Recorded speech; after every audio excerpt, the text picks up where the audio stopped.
Yes, hello everyone, good morning all of you and welcome to the Global World Academy. So आज हम लोग यहाँ पर complete करने जा रहे हैं बाल विकास व शिक्षा शास्त्र को।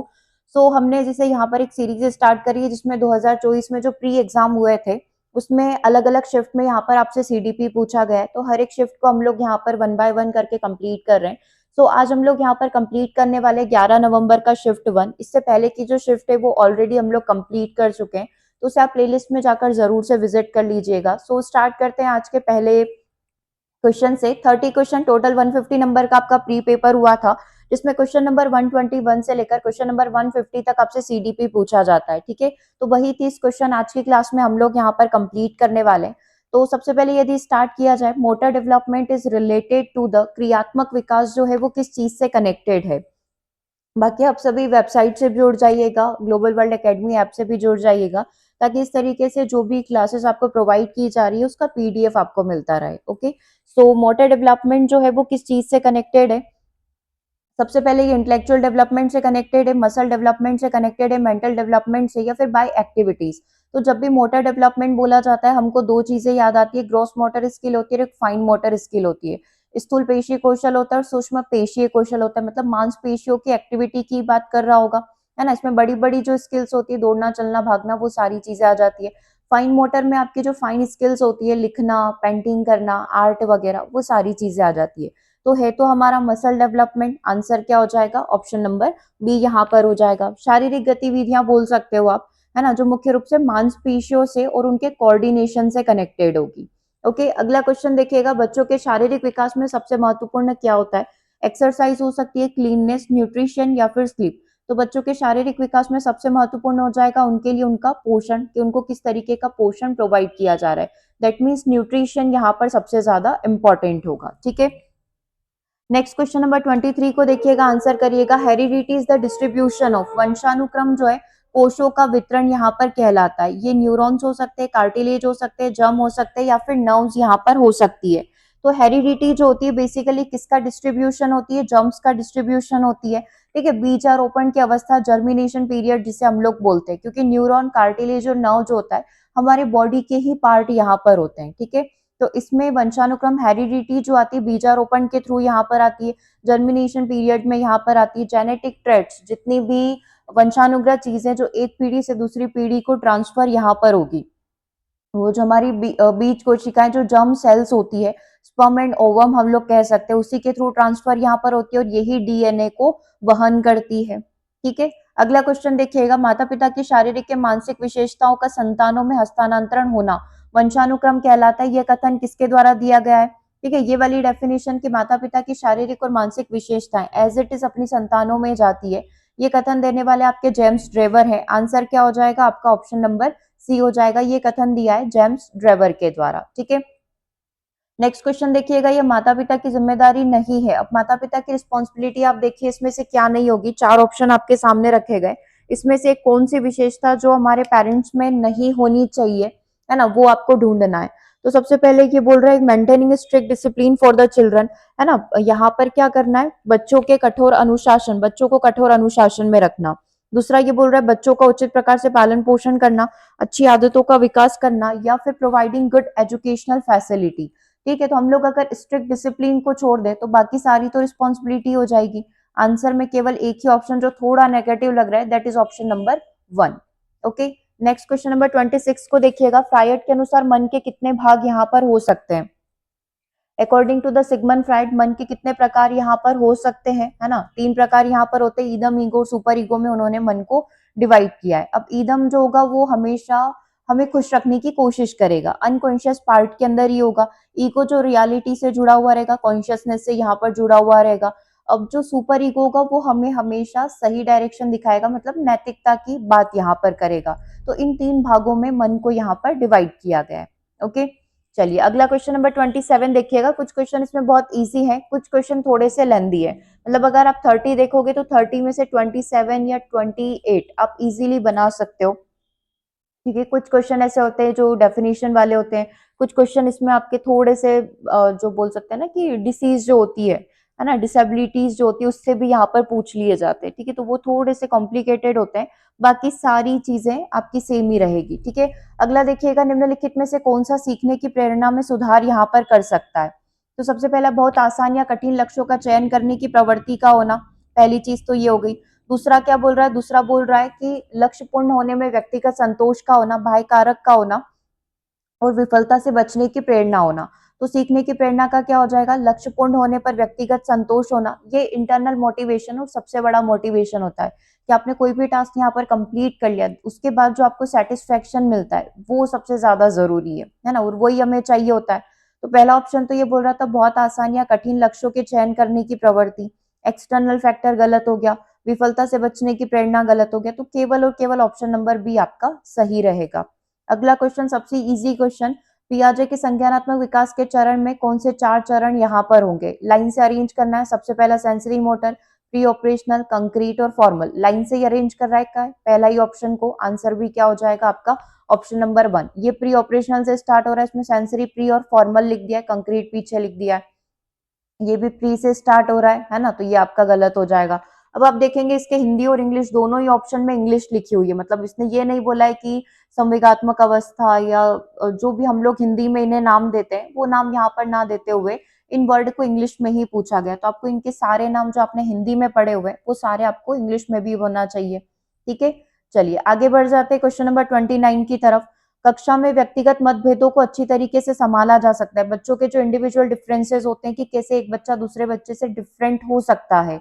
अगर आपको उस क्लासरूम को हैंडल करना है जो मल्टीलिंगुअलिज्म है, और बोल सकते हैं कि अलग अलग व्यवहार वाले, अलग अलग तरीके से सीखने वाले बच्चे जो होते हैं, कैसे हैंडल करोगे। सबसे पहले स्कूल के बाद धीमी गति से बच्चों के लिए अलग से क्लासेस लगवा दोगे, जितने भी गिफ्टेड चिल्ड्रन है, ब्राइट चिल्ड्रन है, उनको आप फ्री में पढ़ा दोगे। पीयर ट्यूटोरिंग यहाँ पर कर लोगे कि सभी एक दूसरे को मिलकर पढ़ा रहे हैं। पीयर ट्यूटोरिंग मतलब साथी समूह के सहयोग से बच्चा खुद से सीख रहा है। विशिष्ट उद्देश्यों के लिए समूह का आयोजन करोगे। तो अगर इंडिविजुअल डिफरेंसेस को हैंडल करना है तो 2 ऑप्शन तो आपके गलत हो गए, है ना। सहकर्मी पीयर पीयर ट्यूटोरिंग हो सकती है, और एक और ऑप्शन नंबर डी है, विशिष्ट उद्देश्यों के लिए आप समूहों का आयोजन यहाँ पर कर ले। तो यस, इसी तरीके से हम लोग जो इंडिविजुअल डिफरेंसेस है उसको हैंडल करके चल सकते हैं कि ग्रुप वाइज आप क्या कर लें, कोई भी एक्टिविटी यहाँ पर करवा ले जिसमें कम पढ़ने वाला एक बहुत अच्छा पढ़ने वाला है, अलग अलग तरीके से पढ़ने वाले बच्चे होंगे, तो वो एक दूसरे के साथ ही सहयोग से यहाँ पर सीख सकते हैं। तो organising groups for specific purpose एक बेटर ऑप्शन यहाँ पर हो सकता है, ठीक है। चलिए अगला क्वेश्चन नंबर 30 देखिएगा, इसका आंसर करिएगा। कोहेलबर्ग के नैतिक विकास के जो चरण है वो किस चीज से संबंधित है, इसका आंसर आपको यहाँ पर करना है। तो देखो इसमें एक छोटी सी चीज आपको बताती हूँ, है ना। अब कोहेलबर्ग का जो मोरल डेवलपमेंट मतलब 3 लेवल और 6 स्टेजेस यहाँ पर हो जाएगी, प्री कन्वेंशनल, कन्वेंशनल और पोस्ट कन्वेंशनल, 3 लेवल और 6 स्टेजेस की बात इन्होंने करी है, ठीक है। अब इन्हीं का जो थ्योरी है ना, जो मोरल डेवलपमेंट की, नैतिक विकास की, वो किसी न किसी की थ्योरी से यहाँ पर मिलती जुलती होगी। तो देखो फ्रायड का है, पियाजे है, एरिक एरिक्सन है और सुल्विन यहाँ पर दे रखा है, सुल्विन के इंटरपर्सनल स्टेजेस। तो इनकी जो थ्योरी है वो मिलती जुलती है पियाजे की थ्योरी से। जब आंसर की आई थी उसमें ऑप्शन नंबर डी को करेक्ट माना है, बट सुल्विन का जो सिद्धांत है वो काफी डिफरेंट है। इन्होंने मानव की जो अलग अलग स्टेजेस होती है, शेषावस्था, बाल्यावस्था, उसको कैटेगराइज किया है। तो ये सिद्धांत अभी आज अपन कंप्लीट कर लेते हैं, तो एक न्यू टॉपिक अपना कंप्लीट हो जाएगा, ठीक है। बाकी आंसर क्या हो गया, कोएलबर्ग का जो नैतिक विकास का सिद्धांत है वो पियाजे के संज्ञानात्मक विकास से यहाँ पर जुड़ा हुआ है, क्योंकि पियाजे ने भी अपनी 4 स्टेजेस में सेम चीज बोली थी कि किस स्टेज में जाकर बच्चा किस प्रकार से व्यवहार करेगा। और कोहेलबर्ग का जो मोरल डेवलपमेंट है उसमें भी सेम चीज बताई गई थी कि कौन सी स्टेज में बच्चा किस तरीके से व्यवहार को प्रदर्शित करेगा। तो दोनों की थ्योरी मिलती जुलती यहाँ पर एक क्लोजली रिलेटेड हम लोग कह सकते हैं। तो अभी ऑप्शन नंबर डी जो सुल्विन है, एक बार इनकी थ्योरी को हम लोग यहाँ पर देख लेते हैं, ठीक है। तो सुल्विन के विकास के पारस्परिक चरण अमेरिकी चिकित्सक हैरी स्टैक सुल्विन से यहाँ पर जुड़े हुए हैं, ठीक है। मतलब बेसिकली ये इन्हीं के बारे में बात यहाँ पर करी जा रही है।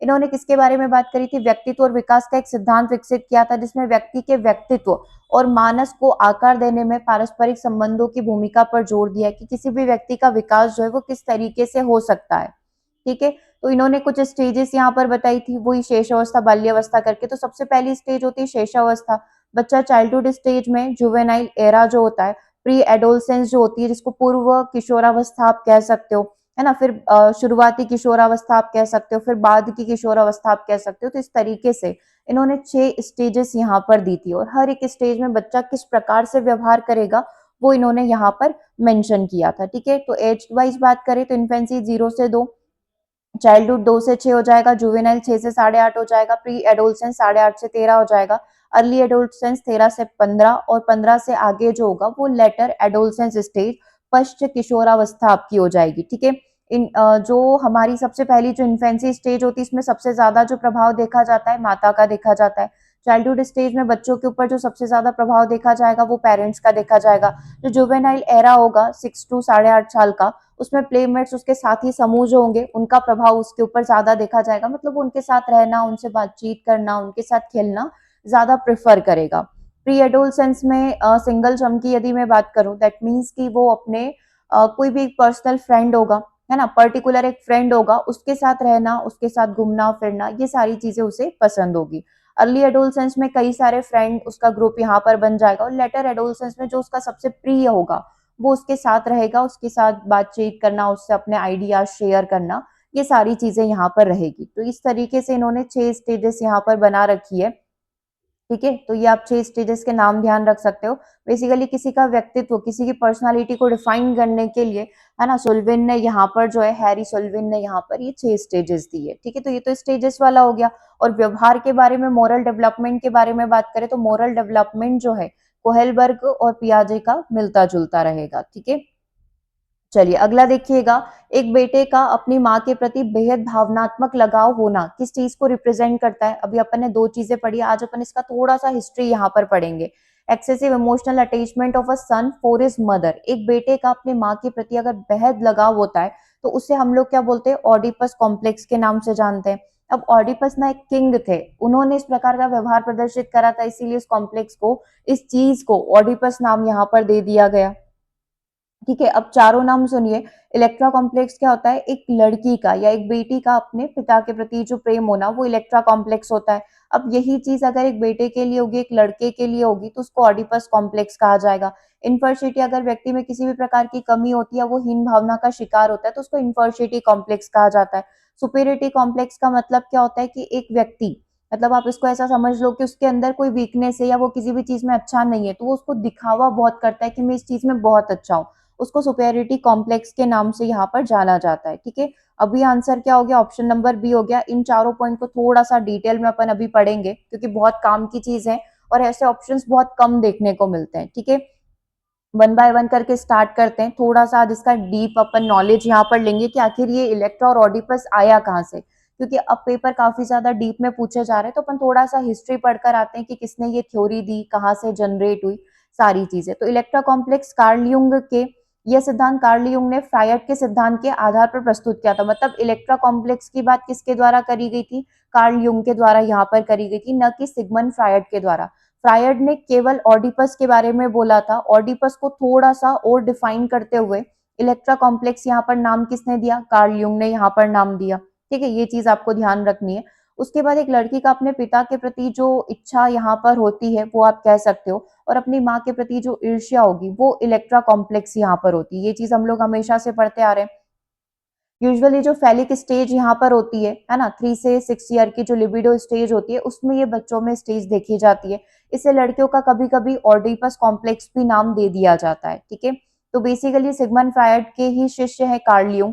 तो सिगमंड फ्रायड केवल ऑडिपस के बारे में बताते थे, है ना, क्योंकि ये रियलिटी में ये सीन हुआ है, तो उस बेसिस पर ये चीजें कंसीडर करी गई है। तो फिर कार्ल यूंग ने ये लड़कियों के लिए भी बना दिया कि अगर लड़कों में ऑडिपस होता है तो लड़कियों में भी इलेक्ट्रा कॉम्प्लेक्स यहाँ पर देखने को मिलता है।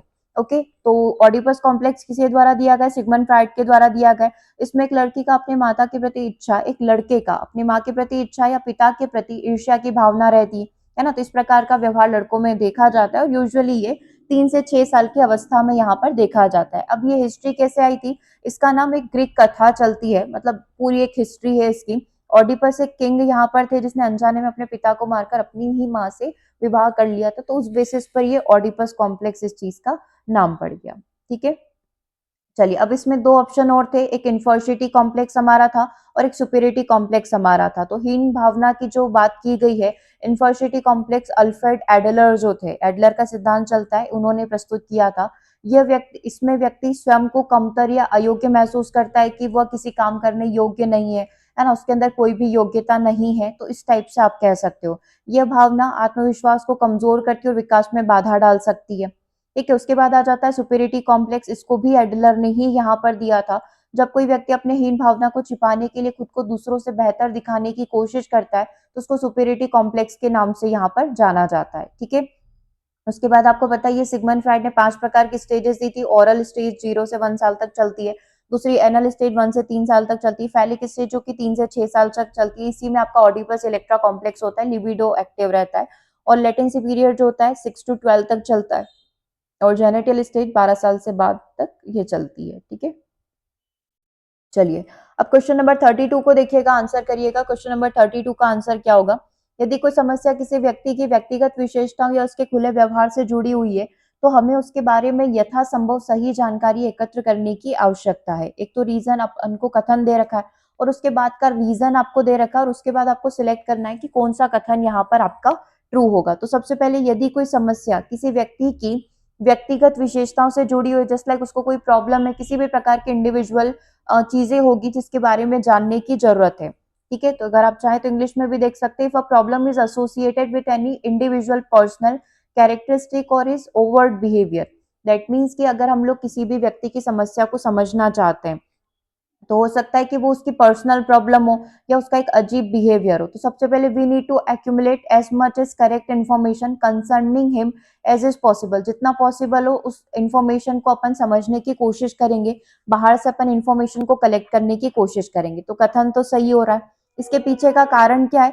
क्योंकि जानकारी व्यवस्थित और व्यवस्थित रूप में यहाँ पर होनी चाहिए, arrange in an orderly form, है ना, व्यवस्थित तरीके से आप इंफॉर्मेशन को लेकर आओगे, ताकि प्रभाव के सभी कारकों का उचित रूप से पर्याप्त मूल्यांकन किया जा सके। तो यस, दोनों स्टेटमेंट करेक्ट, और उसके पीछे का जो कारण है वो चीज भी यहाँ पर क्या हो रही है, सत्य यहाँ पर हो रही है ना। Both A and R correct, and A is the correct explanation of R. सबसे पहले तो मान लो, आप खुद से इमेजिन करो कि आपको किसी बच्चे का बिहेवियर एनालिसिस करना है कि उसको क्या दिक्कत हो रही है, तो आप उसकी सारी इंफॉर्मेशन कलेक्ट करोगे, आप उसके ऊपर केस स्टडी करोगे, कर लिया केस स्टडी, उसके बाद क्या होगा, उसके बाद आप सारी चीजों को अरेंज करोगे, है ना, ताकि आपका जो एक एनालिसिस जो है फाइनल कंक्लूजन पर पहुंच पाए। सही तरीके से उसको अरेंज करोगे कि किस प्रकार की समस्या है, ऐसा क्यों हुआ होगा, उसकी हिस्ट्री क्या है, ये सारी चीजें। चलिए, अगला क्वेश्चन देखिएगा, निम्नलिखित में से कौन सा स्टर्नबर्ग के ट्राई आर्किक बुद्धिमत्ता का सिद्धांत का एक प्रारूप यहाँ पर हो सकता है? कौन से ट्राई आर्किक थ्योरी के बारे में बताता है? प्रैक्टिकल, एक्सपेरिमेंटल, रिसोर्सफुल या मैथमेटिकल इंटेलिजेंस। तो स्टर्नबर्ग का तीतंत्री सिद्धांत यहाँ पर चलता है, उसमें से एक इंटेलिजेंस कौन सा होता है? प्रैक्टिकल इंटेलिजेंस यहाँ पर होता है। ठीक है, व्यवहारिक बुद्धिमत्ता की जो आपका दैनिक जीवन में जो कार्य करने की क्षमता होती है, उसे अपन प्रैक्टिकल इंटेलिजेंस बोलते हैं। तीन होते हैं, ट्राई आर्किक बोला है मतलब तीन होंगे। तो एक तो आपका प्रैक्टिकल हो गया, दूसरा आपका क्रिएटिव यहाँ पर होता है, और तीसरा होता है आपका एनालिटिकल मतलब विश्लेषणात्मक। तो एक एक करके अपन तीनों को समझ लेते हैं। तो एनालिटिकल, किसी भी चीज को तर्क करना, विश्लेषण करना, समस्याओं का सॉल्यूशन निकालना, ये सब एनालिटिकल के अंदर आ जाता है। क्रिएटिव मतलब आप कुछ नया क्या कर सकते हो, आपकी कल्पनाशीलता कहाँ तक जाती है, आपके हाइपोथेसिस कहाँ तक करेक्ट बैठते हैं, ये सारी चीजें क्रिएटिव के अंदर आ जाएगी। और प्रैक्टिकल के अंदर जस्ट लाइक आपका जो बेसिक नॉलेज होगा, है ना, कि रोजमर्रा की समस्या जो होती है उसको सॉल्व करना, सही डिसीजन लेना, ये सारे आपके प्रैक्टिकल इंटेलिजेंस होंगे।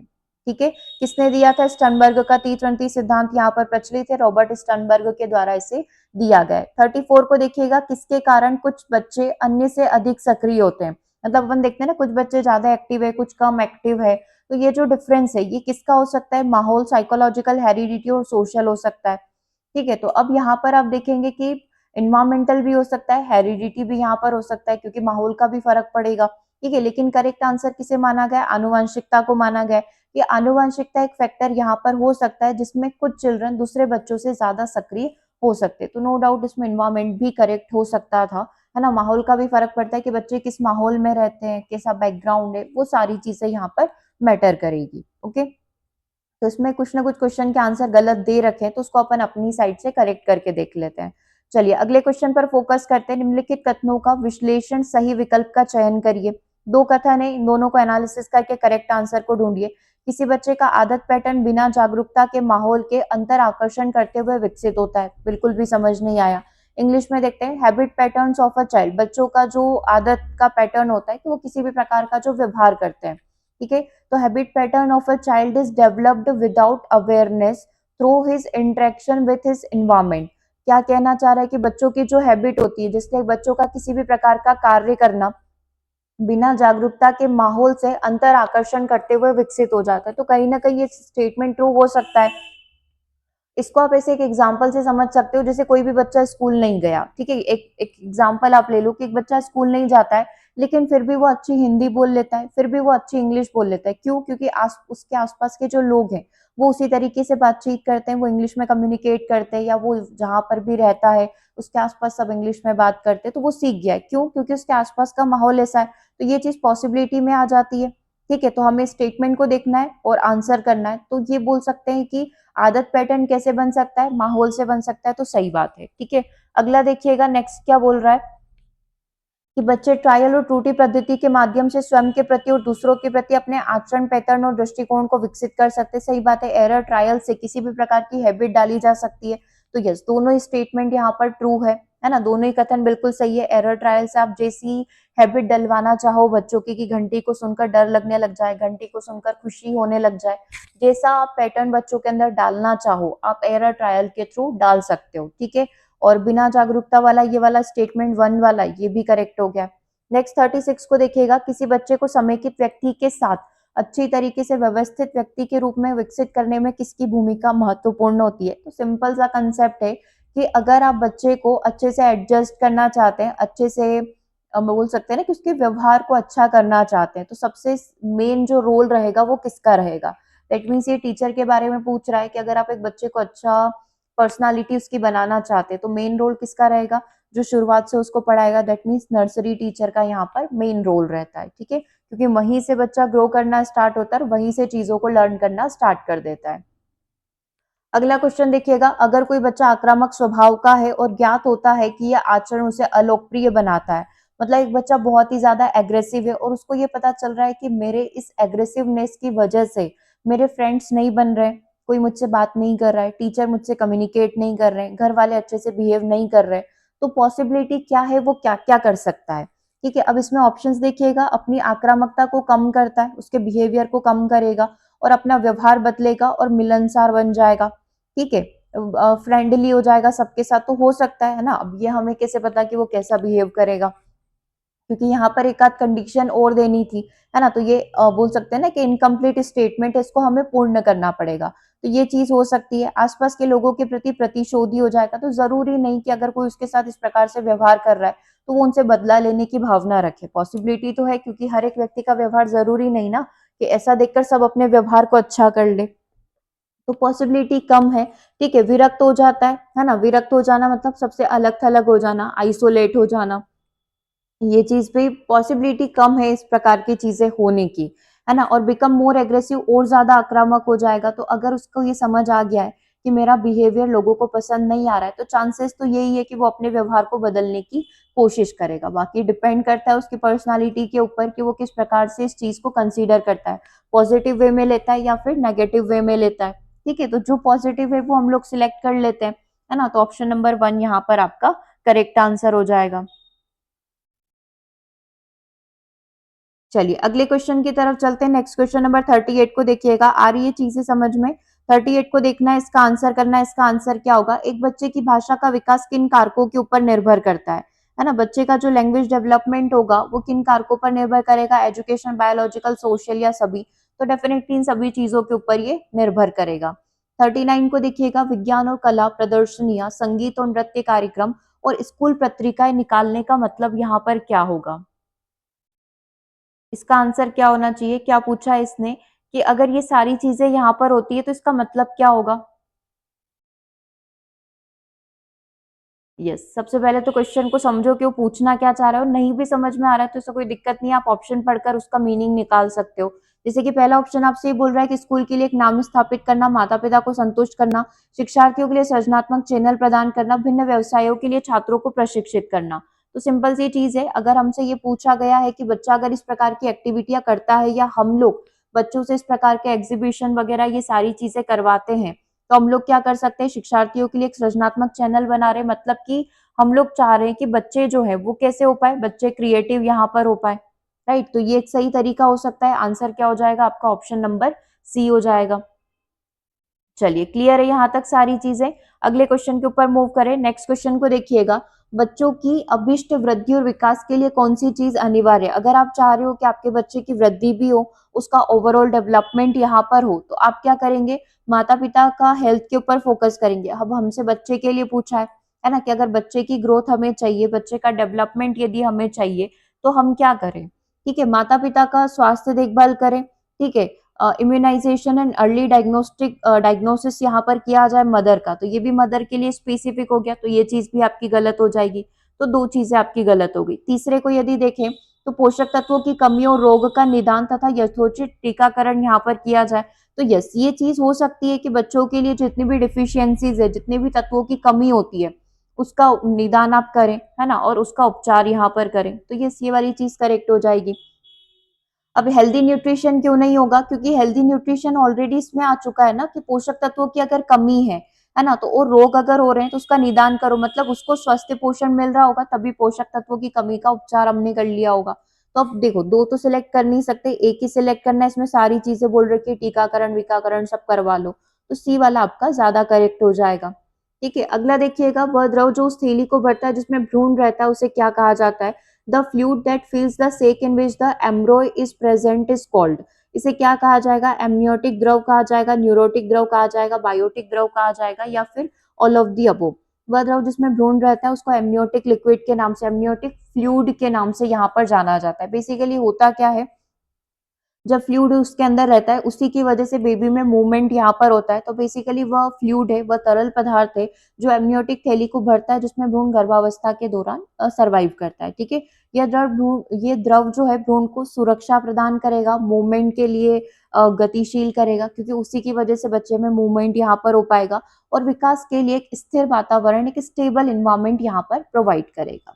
ओके, चलिए नेक्स्ट क्वेश्चन को देखिएगा, निम्नलिखित में से कौन एक शारीरिक गति विकलांगता यहाँ पर नहीं है तो सारी डिसेबिलिटी, लोकोमोटर, ऑटिज्म, लेप्रोसी और सेरेबल पाल्सी। सेरेबल पाल्सी और सेरेबल ट्रॉमा तो कल ही पढ़ा था, ये जन्मजात विकृति होती है, ट्रॉमा होता है तो कोई इंजरी, कोई चोट यहाँ पर होती है। तो इसने बोला है कि कौन सा फिजिकल में नहीं आएगा, तो देखो, जो ऑटिज्म स्पेक्ट्रम डिसऑर्डर होता है, ये व्यवहार से रिलेटेड, ये कॉग्निशन से रिलेटेड, ये समझ से रिलेटेड होता है। बाकी ये वाला और ये वाला फिजिकल के अंदर आ जाएगा, शारीरिक गतिविधि के अंदर आ जाएगा। तो यहाँ पर आंसर क्या हो जाएगा आपका, ऑप्शन नंबर बी हो जाएगा। ठीक है, चलिए, तो लोकोमोटर विकलांगता जो होती है, शरीर के अंगों की गतिशीलता से जुड़ी हुई है, जिसमें हाथ पैर का ठीक से काम नहीं करना, पोलियो, हड्डियों की विकृति, ये सारी चीजें हो सकती है। ऑटिज्म में संज्ञानात्मक और सामाजिक विकास से जुड़ा हुआ डिसऑर्डर हो सकता है, बोलने समझने सामाजिक संपर्क में कठिनाई होना। ठीक है, और न्यूरो डेवलपमेंट डिसऑर्डर आप इसको यहाँ पर कह सकते हो कि तंत्रिका तंत्र संबंधी विकार है, न कि शरीर से संबंधी। ठीक है, लेप्रोसी आप बोल सकते हो कि कुष्ठ रोग से व्यक्ति ठीक तो हो चुका है, लेकिन उसके अंग यहाँ पर विकृत हो चुके हैं, तो वो लेप्रोसी भी आपका शारीरिक विकलांगता की कैटेगरी में ही कंसीडर किया जाता है। ठीक है, लास्ट जो बचा हुआ है सेरेबल पाल्सी यहाँ पर बचा हुआ है, यह मस्तिष्क में जन्म के समय या बाद में हुई क्षति के कारण होने वाली स्थिति है। इससे व्यक्ति की मांसपेशियों की गतिविधियां और संतुलन पर असर पड़ता है, और ये भी लोकोमोटर के अंदर आता है। ये सारे के सारे right of person with disability act जो 2016 में आया था, उसी के अंदर 21 बीमारियों के अंदर कंसीडर किए जाते हैं। ठीक है, सारी की सारी डिसेबिलिटी के अंदर आते हैं, जो चारों अभी आपने पढ़े, ऑटिज्म हो गया, लोकोमोटर हो गया, लेप्रोसी हो गया, सेरेबल पाल्सी हो गया। ठीक है, अगला देखिएगा, निम्नलिखित में से कौन सा दृष्टिबाधिता का प्रमुख कारण यहाँ पर नहीं है। विजुअल इंपेयरमेंट का एक मेन रीजन यहाँ पर क्या नहीं होगा। देखो, हर एक पेपर में, प्रीवियस भी पेपर में आपने करे थे, तो दोनों ही शिफ्ट में आपसे ब्लाइंडनेस के बारे में क्वेश्चन पूछा गया था। अभी तीसरा पेपर है, तीसरे में भी आपसे ब्लाइंडनेस का पूछ रहा है, तो विजुअल इंपेयरमेंट का एक कारण क्या नहीं हो सकता है। विटामिन ए की कमी से रतौंधी यहाँ पर होगा, नाइट ब्लाइंडनेस यहाँ पर होती है। ग्लूकोमा भी आपकी आंखों का जो विजन है उसको कमजोर कर देता है। और यहाँ पर पूछा गया कि गर्भावस्था के दौरान जन्मजात मोतियाबिंद होना, तो उससे भी विजन बिल्कुल जीरो हो जाएगा। ठीक है, तालु मुंह में संरचनात्मक दोष होना, structure defect in the palate mouth. अब ये वाली जो चीज होती है ना, ये हम लोग बोल सकते हैं कि जो टंग यहाँ पर होती है, उस टंग का कटा फटा होना। ठीक है, इसे यहाँ पर, ये तो मुंह से रिलेटेड हो गया। है ना, इसमें बोलने में समस्या होती है, वो सारी चीजें। तो ये आई से रिलेटेड तो है नहीं, ये आपके माउथ मुंह से रिलेटेड विकृति है। बाकी तीनों चीजें किससे रिलेटेड हो गई, आई से रिलेटेड हो गई, ठीक है। तो ये पैलेट माउथ मतलब आपकी जो टंग होती है वो कटी फटी यहाँ पर होती है जन्म से, ठीक है। तो तालु मुंह में संरचनात्मक दोष होना आपकी आंखों से रिलेटेड नहीं है। ओके, क्लियर है यहाँ तक, ये चाहे तो आप देख सकते हैं। देखो, विटामिन ए रात की दृष्टि पर प्रभाव पड़ना, ग्लूकोमा जो है आंखों में दबाव बढ़ने से नेत्र रोग यहाँ पर होता है। और यहाँ पर अगर मैं बात करूं इसकी, अपने क्या पूछा गया था इसने, कैटरेक्ट की, है ना, मोतियाबिंद की। तो मोतियाबिंद में क्या हो जाता है, जन्मजात नेत्र दोष होना, जो कि माँ के स्वास्थ्य से कनेक्टेड रहेगा। ओके, 44 को देखिएगा, गांठिया के जोड़ों में दर्द के रूप में किस चीज को परिभाषित किया जाता है। जो गांठिया विकृति यहाँ पर होती है ना, आर्थराइटिस यहाँ पर होता है, तो उसमें क्या सिम्टम्स देखे जा सकते हैं। गति के विस्तार को कम कर देता है ना, मोशन यहाँ पर कम हो जाते हैं, मतलब चलना फिरना कम हो जाता है। कॉजेस वीकनेस, इसकी वजह से वीकनेस आ जाती है। तो यस, दोनों ही स्टेटमेंट यहाँ पर गाठिया को लेकर बिल्कुल सही है। ऑप्शन नंबर सी आपका करेक्ट यहाँ पर हो जाएगा। ठीक है, ये जो अभी आपने चारों चीजें पढ़ी थी, चारों पांचों बीमारियां एक साथ देख लो। विटामिन ए की डिफिशियंसीज आपने देखा, रात में दिखाई नहीं देना, सूखी आंखें होना, ड्राइनेस यहाँ पर हो जाना, ठीक है, पोषण की कमी बेसिकली यहाँ पर होती है, विटामिन ए की कमी।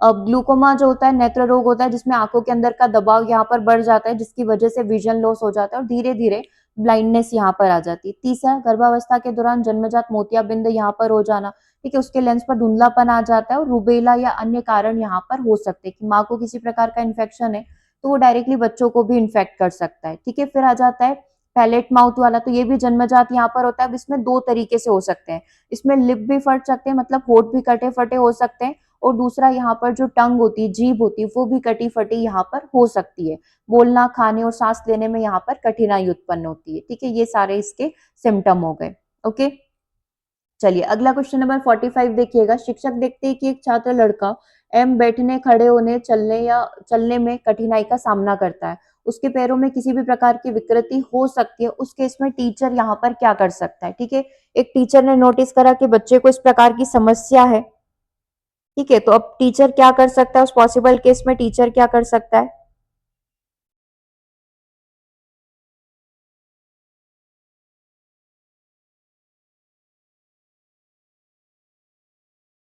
चलिए देखो, सबसे पहले तो एक ही नजरअंदाज कर दे तो ये चीज गलत हो जाएगी, टीचर ऐसा नहीं कर सकता। तो हमने ये पहले देखते से ही नजरअंदाज वर्ड दिखा, ये हमने हटा दिया। इसने बोला कि वो दोस्त को संज्ञान में ले, मतलब दोस्त से उसके बारे में जानकारी प्राप्त करे, वो एक नेत्र रोग विशेषज्ञ के पास लेकर जाए। अगर उसको चलने में समस्या है तो वो नेत्र रोग के पास क्यों जाएगा, राइट। वह एक ऑर्थोपेडिक सर्जन द्वारा लड़के की जांच करवा सकता है। तो यस, ये चीज टीचर कर सकता है। इन चार में से केवल एक ही ऑप्शन करेक्ट होगा कि वो एक ऑर्थोपेडिक सर्जन के पास जाकर उस बच्चे से जो भी उसको विकृति है उसके बारे में जानकारी ले सकता है, उस बच्चे को दिखा सकता है। ठीक है, बच्चे की जांच यहाँ पर करवाई जा सकती है।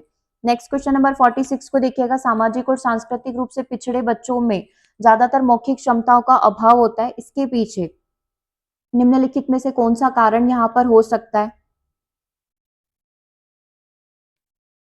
ठीक है, अब ये जो मौखिक क्षमता का, वर्बल एबिलिटीज की कमी होना, इसके पीछे का कारण क्या हो सकता है। एक तो ये कि उसके पास हो सकता है वोकेबलरी ज्यादा नहीं है ना, तो हो सकता है वर्बल एबिलिटीज एक कारण। तो ये हो गया कि उसके पास शब्द भंडारण क्षमता कम है। दूसरा, क्योंकि उसे स्कूल में स्वतंत्र रूप से बात करने की अनुमति नहीं है, ये एक रीजन हो सकता है। तो ये तो कोई वैलिड रीजन नहीं है, क्योंकि कोई भी ऐसा क्यों करेगा कि बच्चे को बोलना ही अलाउ नहीं करा है, जिसकी वजह से वो बैकवर्ड में चला गया है, उसके पास वर्बल एबिलिटीज नहीं है। तो दूसरा तो गलत है, केवल ऑप्शन नंबर 1 यहाँ पर करेक्ट हो सकता है कि हाँ, ऑप्शन नंबर 1 एक रीजन हो सकता है उसकी वर्बल एबिलिटीज के कम होने का, कि उसके पास शब्दावली, उसके पास इतने वर्ड्स है ही नहीं, है ना। तो ये कारण हम लोग यहाँ पर कह सकते हैं, बाकी दूसरा कोई वैलिड रीजन यहाँ पर नहीं है। अगला देखिएगा, प्रत्येक बार जब वांछित अनुक्रिया घटित होती है तब उसे प्रबलन दिया जाता है, तो उसे आप क्या कहोगे। जब भी एक सही रिस्पॉन्स आता है उसको रेनफोर्स किया जाता है। जैसे एक बच्चे ने टेस्ट में अच्छे नंबर लेकर आए, टीचर ने उसको रिवॉर्ड यहाँ पर दिया, हर बार टेस्ट में अच्छे नंबर लेकर आ रहा है, हर बार उसको रिवॉर्ड दे रहे हैं, तो इस प्रकार के रिवॉर्ड को क्या कहा जाता है, कंटिन्यूअस रेनफोर्समेंट यहाँ पर कहा जाता है। मतलब जब जब उसने अच्छा कार्य किया है उसको यहाँ पर पुनर्बलित किया गया है, उसकी प्रशंसा यहाँ पर की गई, उसको गिफ्ट दिया गया, उसको रिवॉर्ड यहाँ पर दिया गया है। ठीक है, क्लियर है यहाँ तक। चलिए अगला क्वेश्चन देखिएगा। वह अनुबंधित तथा अनुबंधित उद्दीपक जब साथ साथ प्रस्तुत किए जाते हैं तो उसे क्या कहा जाता है। इसने क्या बोला है कि आपका एक कंडीशनल स्टिमुलस है और अनकंडीशनल स्टिमुलस, जब दोनों को साथ साथ दिया जाएगा तो उस केस में क्या होगा? अब ये वाली चीज समझ में आ रही है? ये पावलोव की थ्योरी से जो 3 इक्वेशन बनती है उससे कनेक्टेड है। सबसे पहले जब यूसीएस को देते हो तो यूसीआर जनरेट होगा, यूसीएस के साथ जब सीएस दिया जाता है तो यूसीआर ही जनरेट होगा, और लास्ट में जब सीएस दिया जाएगा तो सीआर जनरेट होगा। इन शॉर्ट देख लीजिए, जब भोजन दिया जाता है तो लार जनरेट होती है। डॉग की ही एक्सपेरिमेंट के बारे में हम लोग यहाँ पर बात कर रहे हैं। जब भोजन के साथ साथ घंटी बजा दी जाती है तब भी लार जनरेट होती है, जो कि ऑलरेडी भोजन को देखकर हो रही है। तो ये प्रोसेस भी कैसी हो गई? नेचुरल यहाँ पर हो गई। लेकिन जब घंटी बजाई जाती है तब भी लार जनरेट हो जाती है, जो कि कंप्लीटली कंडीशनल रिस्पॉन्स यहाँ पर होगा, जो कि अनुबंधित अनुक्रिया यहाँ पर होगी। अब इसका ये कहना है कि जब आप CS और UCS को साथ साथ देते हो, ठीक है, CS मतलब घंटी बजा रहे हो, भोजन दिखा रहे हो और लार जनरेट करवा रहे हो, ठीक है, या फिर कोई भी एक रियल एक्सपेरिमेंट से भी आप देख सकते हो कि जब जिसकी कंडीशनिंग करवानी है और जो ओरिजिनल चीज है, दोनों का आप एक साथ देते जा रहे हो और रिस्पॉन्स जनरेट करवाते जा रहे हो, तो उसे हम लोग क्या बोलेंगे? साइमल्टेनियस यहाँ पर बोलेंगे। साइमल्टेनियस कंडीशनिंग यहाँ पर कही जाएगी। तो ये इसकी कुछ शर्तें होती है या कुछ कंडीशन ही आप कह सकते हो कि पावलोव की थ्योरी में सिर्फ ये 3 इक्वेशन नहीं है, इनको रिप्रेजेंट करने का, प्रस्तुत करने का अलग अलग तरीका यहाँ पर होता है। जैसे कि आप साथ के साथ प्रस्तुत कर रहे हो, दोनों चीजें एट अ टाइम आप दिखा रहे हो, है ना, भोजन दे रहे हो, घंटी बजा रहे हो, बजा रहे हो, भोजन दे रहे हो, तो ये साइमल्टेनियस कंडीशन हो जाएगी। डिलेड कंडीशन का मतलब क्या होगा? कि कुछ विलंब के पश्चात, कुछ समय के पश्चात आप प्रक्रिया को कंप्लीट कर रहे हो। तो इसे टोटल 4 यहाँ पर होती है। कौन सी अच्छी होती है और कौन सी बुरी होती है वो अपन डिस्कस कर लेते हैं। तो वन बाय वन करके सारी चीजों को डिस्कस कर लेते हैं। तो सहकालीन संबंध यही हो गया कि दोनों को अपन साथ साथ दिखाएंगे, यूसीएस और सीएस दोनों को साथ साथ यहाँ पर करेंगे, ठीक है। उसके बाद देखिए डिलेट, बस इसमें ये वाली चीज भी देखना कौन सी फायदेमंद है। तो इसकी वजह से जो है लर्निंग काफी वीक हो जाती है, क्योंकि हमेशा यूसीएस यहाँ पर रहेगा, है ना, जस्ट लाइक हमेशा भोजन को दिखाकर लार जनरेट करी जा रही है, तो लर्निंग काफी वीक होगी, क्योंकि ओरिजिनल सोर्स ही हमें हमेशा यूज करना पड़ेगा, ठीक है। दूसरी जो कंडीशन होती है डिलेड यहाँ पर होती है। अब डिलेड के अंदर क्या होता है कि सीएस को पहले दिया जाता है और उसके थोड़ी सी देर बाद हम लोग यूसीएस को शो करते हैं, ठीक है, दोनों एक साथ ना करते हुए अल्टरनेट हम लोग यहाँ पर शो करते हैं। पहले सीएस दिया, थोड़ी देर बाद यूसीएस दिया, है ना, फिर थोड़ी देर बाद दोनों एक साथ दे दिए, तो इसे अल्टरनेट यहाँ पर चलता रहेगा। तो सबसे अच्छा तरीका डिलेड कंडीशनिंग को यहाँ पर माना जाता है। घंटी पहले बजेगी और कुछ देर बाद भोजन उसको दिया जाएगा, ठीक है, तो वो घंटी के बजते ही से अलार्म जनरेट कर देगा, तो डिलेड कंडीशनिंग होती है। ट्रेस कंडीशनिंग का मतलब क्या होता है कि सीएस और जो हमारा कंडीशनल स्टिमुलस होगा और यूसीएस जो है उसके बीच में कुछ समय का बोल सकते हैं डिफरेंस यहाँ पर होता है, ठीक है, सीएस हट जाएगा और उसके कुछ बाद अपन क्या शो करेंगे? यूसीएस जो है शो करेंगे। ये कभी कभी काम कर जाता है, कभी कभी डॉग जो इस पर रिएक्ट दे देगा, लेकिन कभी कभी जब उसको लग रहा होगा कि नहीं ये तो सिर्फ घंटी बजा रहे, भोजन नहीं दे रहे, तो कभी कभी उसके ऊपर रिएक्ट नहीं करेगा, ठीक है, तो ये कम इफेक्टिव आप यहाँ पर बोल सकते हो, लेस इफेक्टिव आप इसको यहाँ पर कह सकते हो। उसके बाद बैकवर्ड कंडीशनिंग होती है। इसमें पहले यूसीएस को दिया जाता है और उसके बाद में सीएस को दिया जाता है, तो ये इफेक्टिव नहीं होता है, क्योंकि जो रिस्पॉन्स जनरेट हो रहा है वो ओनली यूसीएस की वजह से ही हो रहा है। हमको मेन जो रिस्पॉन्स जनरेट करवाना है, सीएस को देखकर सीआर को जनरेट करवाना है, तो पहले अगर आप हर बार यूसीएस दोगे तो रिस्पॉन्स यूसीएस को देखकर ही आ जाएगा।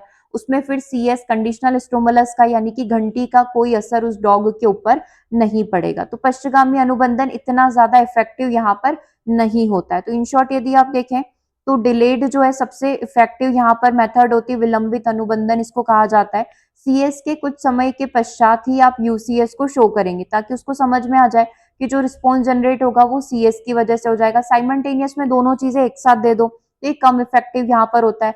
ट्रेस में क्या होता है? ट्रेस में अपन बोल रहे हैं कि सीएस के बहुत समय के पश्चात आप यूसीएस को दे रहे हैं, तो ये बहुत लिस्ट इफेक्टिव होता है। बैकवर्ड में आप पूरा उल्टा कर दोगे डिलेड का, कि पहले आपने यहाँ पर यूसीएस दे दिया और उसके बाद सीएस आप दे रहे हो, तो जो रिस्पॉन्ड आएगा वो यूसीएस को देखकर ही आएगा, तो यूसीआर ही आपका जनरेट होगा। उस केस में आपका कंडीशनल जो कंडीशनिंग आप करवाना चाहते हो वो यहाँ पर नहीं हो पाएगी, ठीक है। चलिए 49th को देखिएगा, संयोजन। अच्छा क्वेश्चन एक बार और देख लो, उसने पूछा क्या था, हमने बहुत सारी चीजें देख ली इसके अंदर। जब दोनों चीजें एक साथ प्रस्तुत करी जाती है, सीएस और यूसीएस, तो उसको क्या बोला जाएगा? साइमल्टेनियस बोला जाएगा। दोनों चीजें एक साथ देने की एक ही कंडीशन यहाँ पर होगी। डिलेड के अंदर आप क्या कर रहे हो? पहले सीएस दे रहे हो, फिर यूसीएस यहाँ पर दे रहे हो। ट्रेस में सीएस के बहुत समय के पश्चात आप यूसीएस को शो कर रहे हो, तो यहीं पर उसकी प्रतिक्रिया खत्म हो जाएगी नो रिस्पॉन्स देखकर, ठीक है। बैकवर्ड में पहले आप यूसीएस दे रहे हो और उसके कुछ समय के पश्चात आप सीएस दे रहे हो, तो रिस्पॉन्स यूसीएस को देखकर ही जनरेट हो जाएगा। ठीक है, चलिए लास्ट 149 को देख लीजिए। संयोजनवाद सिद्धांत का मानना है कि नए नए व्यवहार निम्नलिखित में से किसके माध्यम से नए बंधनों के अधिग्रहण के परिणाम स्वरूप यहाँ पर बनते हैं। इसने क्या बोला है, संयोजनवाद किसके बारे में बात करता है, एक्सपीरियंस की, एक्सटर्नल एजेंसी की, इंट्रोस्पेक्शन की या फिर ग्रीडी की। तो हमेशा संयोजनवाद जो होता है वो एक्सपीरियंस, आपके अनुभव से आप नई चीजों को यहाँ पर सीखते हो, तो ये डेफिनेटली एक्सपीरियंस की बात करेगा। लास्ट वन क्वेश्चन 50 को देख लीजिएगा। बच्चे का सामाजिकरण इस तरीके से किया जाना चाहिए ताकि उनसे अपेक्षा की जा सके, किस चीज की अपेक्षा की जा सके, कि उनकी सामाजिक पृष्ठभूमि के बावजूद उनने जो भी पेश किया है उसको वो स्वीकार करें, बिना सवाल किए समाज के नियमों और कानूनों के अनुरूप खुद को तैयार करे, अच्छे ग्रेड स्कोर को वो सीखे या फिर समूह कार्य में सक्रिय भागीदारिता निभाए और सामाजिक कौशल यहाँ पर सीखे। तो ओके, सो ये आपके लिए होमवर्क है, इसको हम लोग नेक्स्ट क्लास के अंदर कंप्लीट करेंगे। इसको जरूर से कमेंट बॉक्स में आंसर करके बताइएगा इसका आंसर यहाँ पर क्या होना चाहिए। ठीक है, तो ये आपका होमवर्क है। बाकी किसी भी क्वेश्चन में इसके अलावा कोई भी डाउट आपको यहाँ पर लगता है तो जरूर से आप इसी वीडियो के कमेंट बॉक्स में मैसेज करके पूछ सकते हैं, ताकि अगली क्लास में आपके जो भी डाउट्स हैं हम लोग साथ के साथ उसको सॉल्व कर पाए। ओके, अगली क्लास जो होगी आपकी ईवीएस की लाइव सेशन यहाँ पर रहेगा, उसमें भी आप जरूर से एनरोल करिएगा। ठीक है, शाम को 6 बजे आपका लाइव सेशन रहेगा फिर। ओके, सो क्लास को यही ओवर करते हैं। कमेंट बॉक्स में इसका आंसर जरूर से करिएगा। सिंपल सा सोशलाइजेशन का क्वेश्चन है कि क्या एक्सपेक्टेशन यहाँ पर सोशलाइजेशन से रहती है। ओके, सो मिलते हैं हम लोग अपने नेक्स्ट सेशन में। Thanks for watching.